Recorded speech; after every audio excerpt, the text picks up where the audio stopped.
પડી ચૂકી છે। જી હા, બીજેપી અને કોંગ્રેસ બંને વચ્ચે ટાઈ 41 બેઠક જે એજન્સીના આંકડા, એબીપી અસ્મિતાના સંવાદદાતાઓના આંકડા છે એ પ્રમાણે 41 બેઠક ટાઈ પડી ચૂકી છે।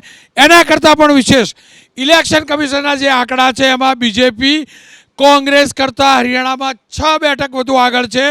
બીજેપી 35 બેઠક ઉપર આગળ છે, કોંગ્રેસ 29 બેઠક ઉપર આગળ છે। એટલે કે પિક્ચર બદલાયું છે, પિક્ચર જબરજસ્ત બદલાયું છે। હવે ક્રેડિટ આપી દો નરેન્દ્રભાઈને, આપી જ દો તમે, ના ચાલે રાહુલભાઈ। રોનકભાઈ, આપણે હમણાં જ મારા કોંગ્રેસના મિત્ર કહેતા હતા કે આ લોકો જાતિ વાત કરે છે, મંદિર પર વોટ લે છે, આ તો અને વિકાસની વાત કરે। કરંટ આવી ગયો તમારા ચહેરા ઉપર, તમે કહો ગુજરાતના ભાજપમાં ફરક ના પડે, આવ્યો ને ફરક ચહેરા ઉપર, આવ્યો ને, ખુશી થઈને થાય જ, પેલી માયુસી થાય જ, મોટા ભાઈ નતા માનતા તમે।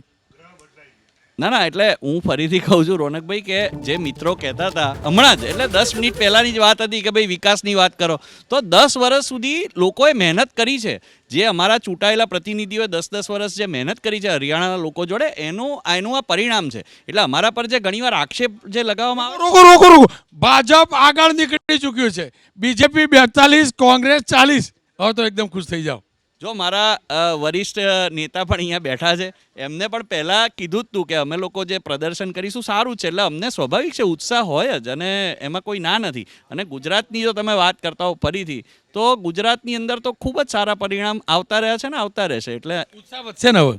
ઉત્સાહ અમારો એવો ને એવો જ છે। અને નહીં, જુઓ સરકાર બને પછી તો વધન ફરીથી। ના, ચોક્કસપણે, એટલે ખુશી તો કોને ના થાય। અને ગર્વથી અમે આ ફોટો રાખીએ છીએ અને કહીએ છીએ કે મોદીજી જ અમારા નેતા છે, અને એ આગળ પણ અમને નેતૃત્વ અમારું કરતા રહેશે પાર્ટીનું, ચોક્કસપણે। અશ્વિનભાઈ, આ કોંગ્રેસનું, બીજેપીનું બેંક બેલેન્સ, કેન્દ્ર સરકારનું બેંક બેલેન્સ અહીંયા કામ લાગ્યું? ચોક્કસથી આદરણીય નરેન્દ્રભાઈ મોદી સાહેબ, એમના ઉપરનો ભરોસો છે ને, એ આવા પરિણામ લાવી શકે। અને ભારતીય જનતા પાર્ટીના અનેક લક્ષાવર્ધી કાર્યકર્તા પણ નીચે જે મહેનત કરે છે, હું એમ કહીશ કદાચ ક્યાંક કોંગ્રેસ આગળ દેખાય ને તો એ કોંગ્રેસ જીતતી નથી। ભારતીય જનતા પાર્ટીનું ક્યાંક અમારે મનોમંથન કરવાનું છે, કોંગ્રેસ જીતે જ નહીં। હા, અમે ક્યાંક હારીએ તો એ અમારું મનોમંથન અમારા કારણે, કોંગ્રેસ હજુ પણ જીતવાની પરિસ્થિતિમાં આ દેશમાં નથી। હવે આ તો પેલો ઢોળાવા આવી ગયો, ક્યારે ચડશો એ તો જુઓ ને। 20 મને આટલું જ સમજે, બીજું કશું નહીં જાણવું મારે, તમારી જોડે માત્ર આટલી જ અપેક્ષા છે। હવે મને કહો, પેલો ચડાવ કોનો, ઢોળાવ કોનો, અને અંદરથી 20 તમારી, એવું ઉલટું નહીં ને?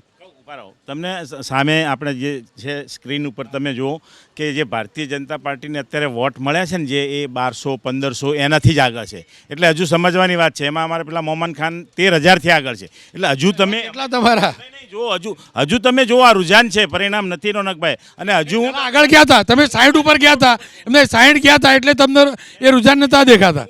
60-65 ઉપર પહોંચ્યા, 65 ઉપર, એટલે રૂઝાન નતા દેખાતા। રોનકભાઈ, મેં ત્યાં મહેનત કરી છે એટલા માટે હું કહી રહ્યો છું। હજુ ડિફરન્સ વધ્યો, જુઓ ને, 44-40। આ ઉતાર ચઢાવ આવતો રહેશે, પણ પરિણામ કોંગ્રેસના ફેવરમાં છે અને છે।